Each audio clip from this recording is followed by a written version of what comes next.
Shabbat Shalom, Umvorach Beshem Hashem, Naaseh Venatzliach, Be'ezrat Hashem Yitbarach pour ce magnifique Shabbat avec la paracha de Vaishlach.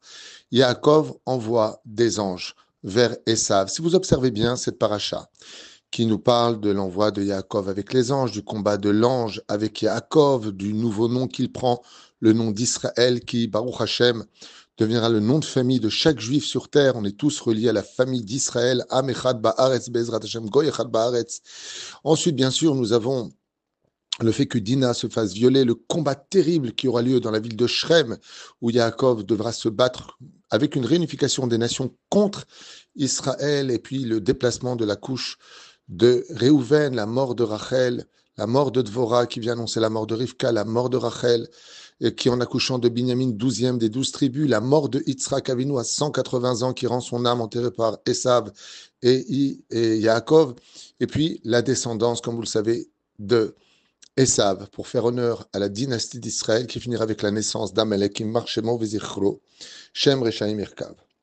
Alors dans tout ce qu'il y a à dire, c'est une paracha très riche de façon historique qui parle aussi de façon allusionnée de la fin des temps, mais avec quand même un ton assez prononcé sur la valeur de l'éducation. Vaishlach Yaakov Malachim envoie des anges vers Esav, là où il y a du mal. On ne peut envoyer que des personnes complètement spirituelles, complètement construites, que des anges et non pas des enfants.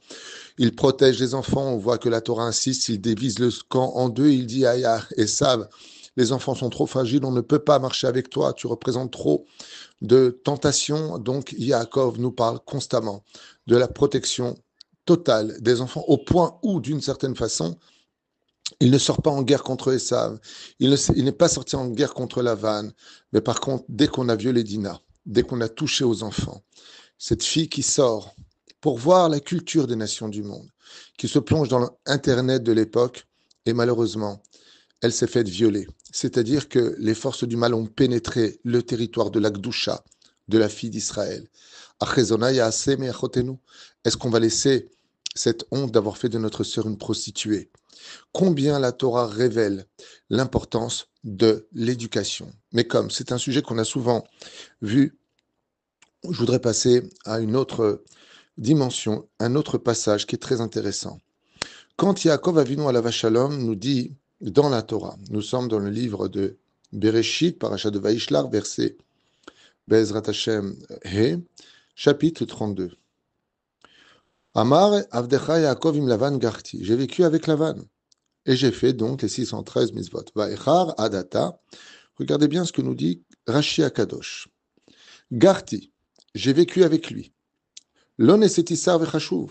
Je ne suis pas un homme important, comme l'avait prononcé mon père dans sa bénédiction, en d'autres termes, de quoi es-tu jaloux? Mais il nous dit, Garti, c'est les lettres du mot Tariag.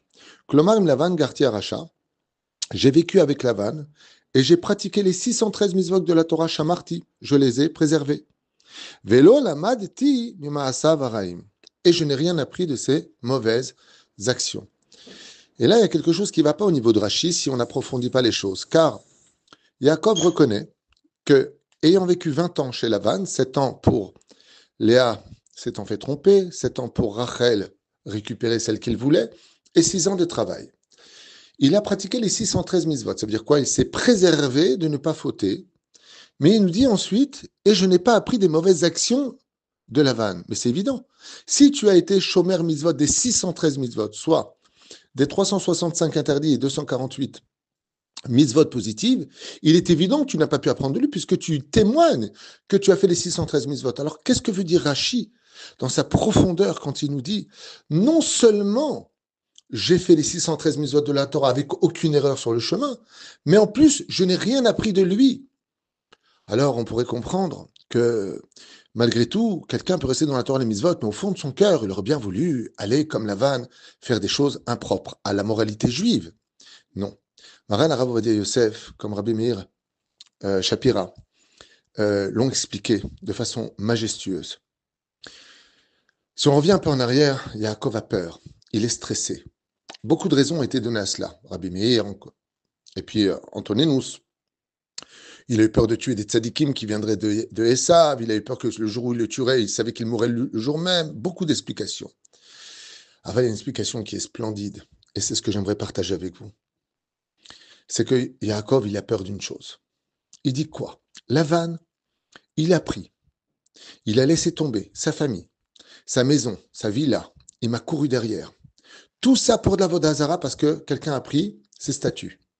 Esav, roi de Séhir, il vient avec 400 hommes qu'il a dû payer une fortune chacun qui ont quitté leur demeure. Combien il a dépensé d'argent, combien il a dépensé de temps, combien il a dépensé d'énergie pour me rattraper et me faire du mal.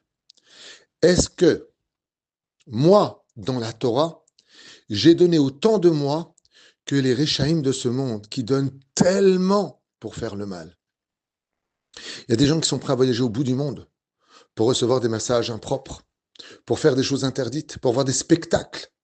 Il y en a qui vont voyager d'un pays à un autre pays pour avoir un match de foot, dans le froid, à manger peut-être des cacahuètes, et il fait très froid, mais il y a un match de foot, et ils hurlent de joie, et ils sont dans l'entrain. Maran Arav Ovadia Yosef Zatzal expliquait ce verset-là en disant qu'en réalité, il ne faut pas lire Rashi en disant « J'ai eu, Baruch Hashem, le mérite de garder les 613 mitzvot, et je n'ai rien appris de ses actions. » Non, c'est que Yaakov, il dit « Et malheureusement, je n'ai pas appris de la Messirut Nefesh avec lequel Lavan, et toi, et Esav, et toi, Bilham, et tous les Réchaïm de ce monde, combien vous ne laissez pas tomber, combien vous investissez pour le mal, combien vous êtes prêts à vous ruiner pour le mal. Est-ce que moi, pour le bien, j'ai fait la même Messirut Nefesh ?»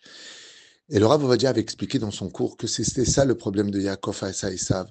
Quand il voit avec elle Messirut Nefesh, combien il est prêt à courir pour faire le mal, Yaakov se dit, c'est vrai que j'ai gardé les 613 mitzvot de la Torah, mais est-ce que j'ai couru aussi vite que toi pour faire le mal en faisant le bien? Est-ce que j'ai donné autant de joie à mon étude de la Torah, comme vous donnez de la joie pour des blagues incestueuses? Est-ce que moi, j'ai réussi à réunir autant de monde à venir écouter mes cours, comme des comiques qui se moquent des uns et des autres, qui vont faire preuve d'une vulgarité, vont réunir des théâtres entiers remplis, à exploser de rire et donner de la fausse joie ou des moments de plaisir à certains? Voilà le message de Rashi, et un message universel pour toutes les générations, que celui qui a compris la valeur de la Torah et des mitzvot, que celui qui a compris, Baruch Hashem, où était la vérité, qu'il ne s'en tienne pas au fait de dire Baruch Hashem, je suis shomer mitzvot, shomer Shabbat, je mange kasher, je fais la nida, je vis en Israël. Il dit Nachon, Nachon, Nachon. Peut-être que tu fais tout cela, mais il y a un kitroug, il y a une accusation qui existe dans le ciel. C'est que Dieu compare avec combien d'effervescence ceux qui veulent le mal, ceux qui font du mal, sont prêts à se déplacer, à investir, et de voir combien toi tu seras prêt à investir et à te déplacer pour faire le bien. Yetzer Vayiralo, il a eu peur de ça. L'investissement que toutes ces personnes qui ont voulu sa mort, combien ils ont été prêts à dépenser, à annuler leur plaisir personnel pour aller tuer l'autre. Est-ce que nous, on serait capable de faire la même chose pour faire vivre les autres? Shabbat Shalom, on me vorach.